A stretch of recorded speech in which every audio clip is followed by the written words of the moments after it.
Oke, kami sudah berdiskusi ya. Kami berempat, including chef, sudah menyepakati dari hasil diskusi ini. Pemenang challenge ini tentunya seperti yang lalu, yang sebelumnya. Kalian tidak akan lagi tidak masak, you know, because it's already chef jacket. Pemenang challenge ini akan memenangkan seperangkat alat masak. Dan hasil kesepakatan kami berempat, congratulations.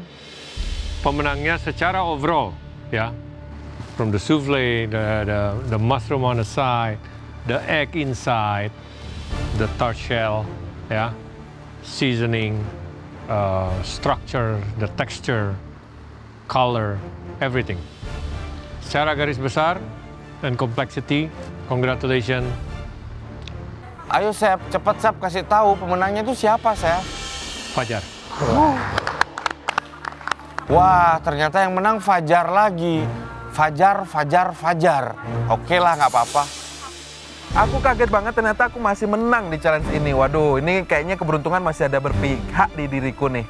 Jadi aku harus bersyukur banget karena masih diselamatkan oleh para juri. Mungkin karena memang hidanganku yang terbaik dari yang lainnya. Jadi thank you banget Chef Jean Baptiste.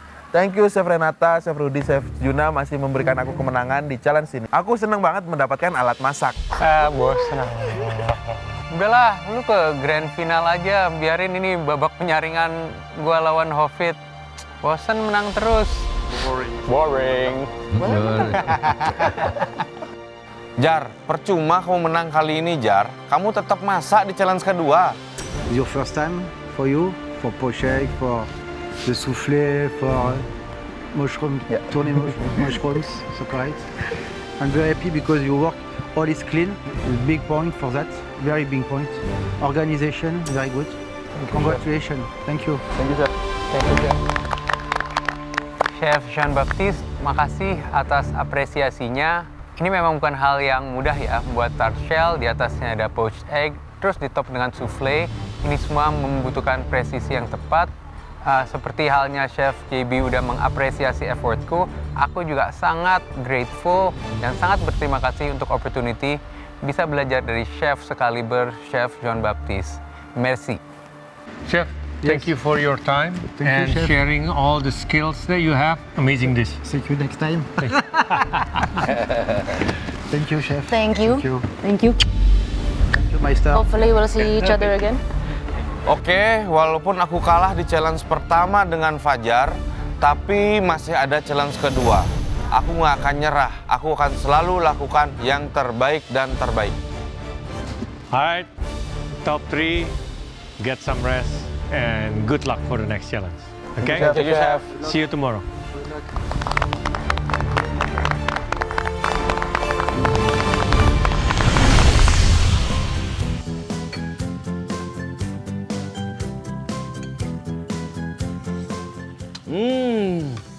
Rasanya sedap meresap banget, looks-nya menggoda, bikin lapar.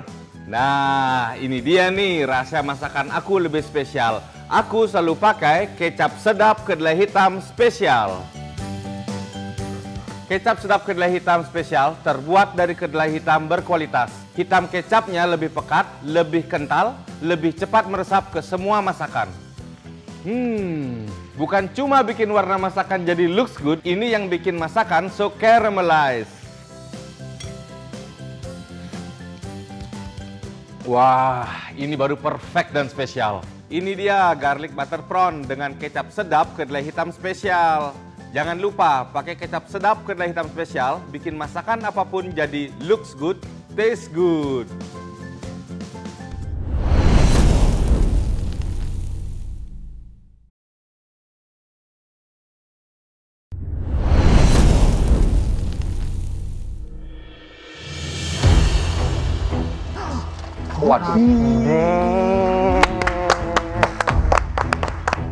Sekarang ini kita tinggal bertiga. Wah, saya tidak bisa lagi main-main di sini karena satu langkah lagi saya akan menuju ke grand final. Saya harus melakukan yang terbaik kali ini. Souffle kita udah survive. Sekarang di depan galeri ada mesin kopi dan ini sangat exciting. Secara aku lumayan menyukai kopi. Di sini lagi-lagi aku dibuat happy sama galeri karena di depan sudah ada mesin kopi dan juga berbagai jenis kopi. Aku happy banget karena aku suka banget sama kopi. Nanti masak apapun itu, challenge apapun itu, at least aku suka kopinya.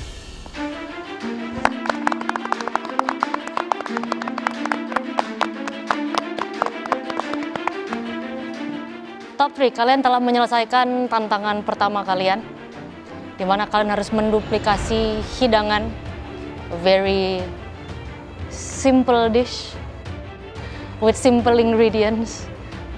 Berasa ya, top 3 semakin lama ekspektasi kami juga semakin tinggi. Yes, chef. Sekarang sudah ada di tahap harus yang terbaik. Itu satu-satunya cara untuk kalian aman. Dari kemarin sih memang udah kerasa, Chef, karena di top 3 ini udah beda banget hawanya waktu di galeri-galeri sebelumnya. Semua pandangan tertuju ke kita dan harus fokus banget. Kita nggak boleh lengah dan bener banget nggak boleh main-main. Untuk hari ini, di depan kalian udah ada apa itu? Kopi. Baunya enak ya? Enak banget, Chef. Siapa suka kopi? Ayah. Siapa nggak suka kopi? Jadi udah jelas ya tantangannya akan apa? Ya, chef. Ada yang sudah pernah mengolah kopi Nah, Chef. menjadi sebuah masakan? Ya. Denny pernah? Menyeduh, chef. Oh, Japanese curry pernah. Pakai kopi? Pakai kopi, ya. Covid pernah? Pernah, Chef. Sebelum kita memulai memasak, kalian tentunya juga akan dipandu, dijelaskan, dan juga akan menjadi juri tambahan. Beliau adalah seorang pengusaha F&B muda, sangat sukses, tapi lebih ke bagian beverage ya.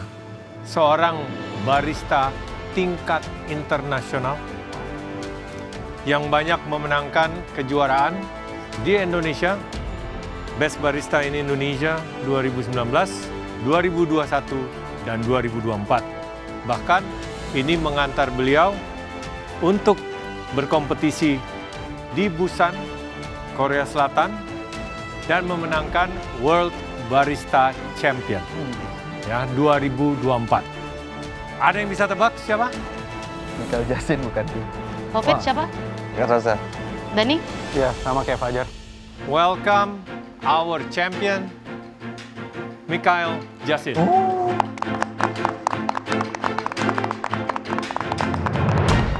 Ternyata bener dugaanku, yang datang adalah Mikhail Jasin. Ini aku fans berat sama beliau karena aku nontonin semua channel YouTube-nya dia, semua collab-collabnya dia, bahkan waktu dia melakukan kompetisi World Barista Championship. Wah, yang masuk Mikhail Jasin.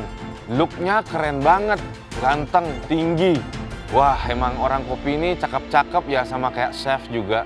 Selamat datang di MasterChef Indonesia. Gimana ada di galeri MasterChef? Berdiri di sini.